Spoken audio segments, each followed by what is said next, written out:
Kenapa Nabi bilang begini?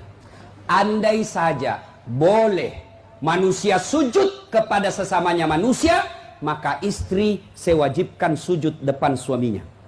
Dengar baik-baik, bukan Nasrat Latif bilang, Bu. Nabi, andai saja boleh manusia sujud kepada sesamanya manusia, maka kalian istri sewajibkan cium kakinya itu suaminya. Kenapa? Karena ibu harus tahu, dosa ibu kami para suami yang tanggung. Beda kami laki-laki dengan ibu.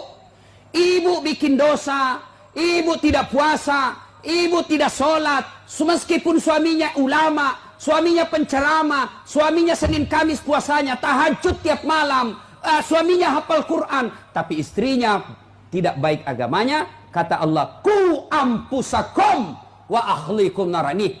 Kau suami, pimpin itu istrimu masuk neraka. Beda ibu-ibu, ditanggung oleh kami laki-laki. Suaminya tukang judi, suaminya pengedar narkoba, suaminya peselingkuh, suaminya pemakan haram, tapi istrinya istrinya baik, rajin sholat, taat sama suaminya, perintah suaminya diikuti. Meskipun suaminya bajingan, tidak ada urusan. Suami masuk neraka. Nabi jelaskan kepada ibu, Bu, lihat ini, kata Nabi kalau bahasa kita, Bu, lihat ini 7 pintu surga, tadkhulul jannati bisalam. Silahkan ibu pilih mana pintu surga yang ibu mau masuki. Itu enaknya jadi perempuan, ditanggung dosanya sama laki-laki. Beda kami laki-laki, ibu tidak tanggung dosa kami. Maka ibu-ibu, yang pertama tujuan suami itu bukan cari nafkah. Ibu yang perlu cari dari suami bukan mendidik yang utama, tapi yang utama adalah cari ridhanya suami. Jangankan ibu keluar rumah, Senin Kamis saja diharamkan oleh Allah apabila tanpa izin suami.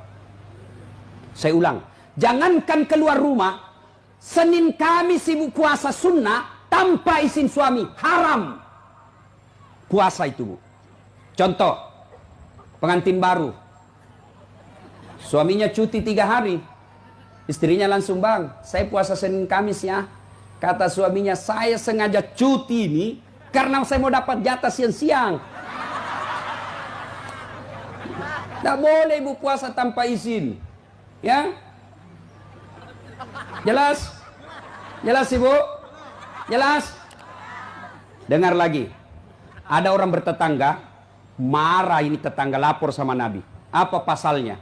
Sakit ini bu tetangganya, dia datang panggil anaknya, seorang perempuan. Bu, ibu mamanya lagi sakit, datang ki pergi lihat ki. Apa kata ini ibu anaknya? Mohon maaf, suamiku pergi tugas, saya dilarang keluar rumah sebelum suami saya pulang.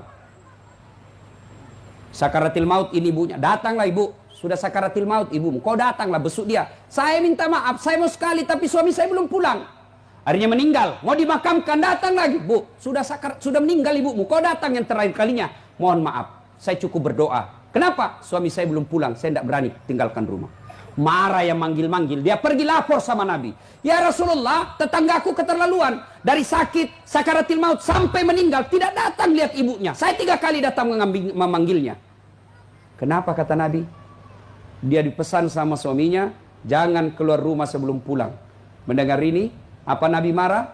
Subhanallah, Nabi justru menjelaskan, Alhamdulillah, diampuni seluruh dosa ibu yang meninggal karena punya anak yang taat sama perintah suaminya.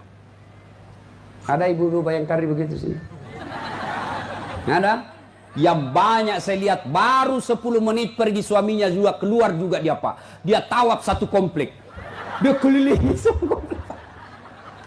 Masya Allah. Ya, alangkah bahagianya kita suami pergi menjalankan tugas sebagai aparat negara. Lalu istrinya sholat duha 8 rakaat. Selesai sholat duha dia kirimkan SMS suaminya. Pak, jangan menghalalkan segala cara. Rezeki sudah Allah tentukan. Meskipun bapak kejar kalau bukan rezeki, bapak tidak akan masuk. Tapi meskipun bapak tidak kejar setengah mati, kalau rezeki bapak pasti masuk.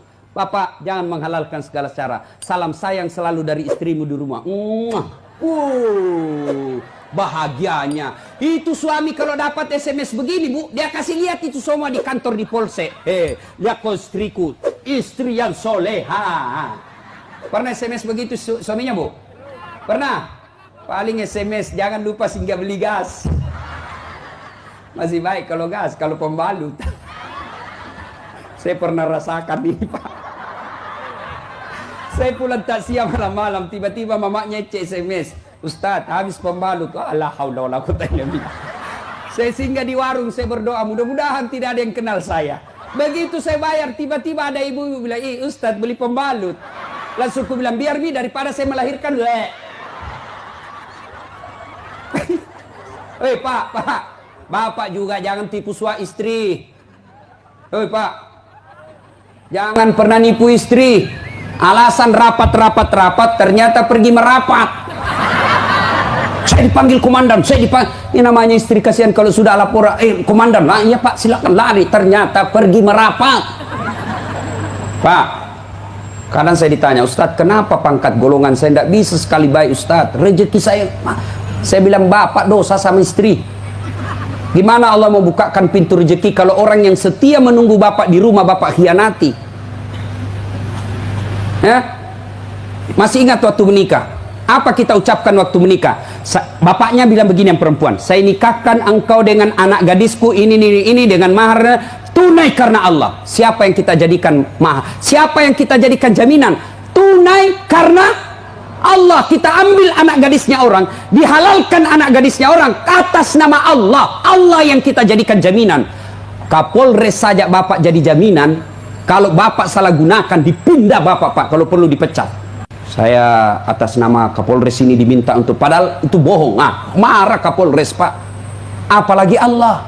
Maka Bapak kalau sengsara hidupnya, susah rezekinya, koreksi. Mungkin Bapak terlalu banyak mengkhianati istri. Gimana Allah mau bukakan pintu rezeki? Kalau istri suka marah-marah, Bapak, kalau istri suka marah-marah, rumusnya diam.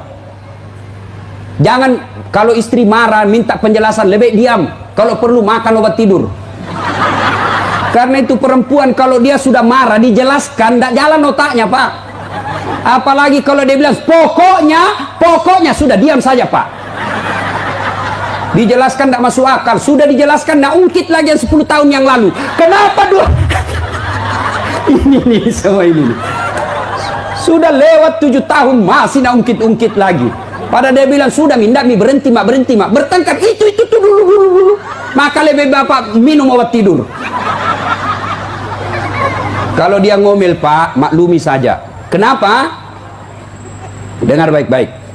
Ada sahabat Nabi, waktu itu Umar bin Khattab presiden, suka ngomel dan marah istrinya. Maka suaminya mau lapor sama Umar supaya dipanggil, dimarahi sama Umar presiden. Begitu dia mau lapor sama Umar, dekat dari rumah Umar, dilihatnya Umar juga dimarahi sama istrinya. Pulang dia bilang, presiden aja dimarah, pulang dia. Besok ketemu sama Umar, ya Amirul Mukminin, saya lihat Anda kemarin marah-marah sama istri, diam-diam saja, senyum. Dengar bapak-bapak, dengar para lelaki. Apa jawaban Umar? Begitulah cara saya berterima kasih kepada istriku yang telah hamil, melahirkan dan menyusui anak saya.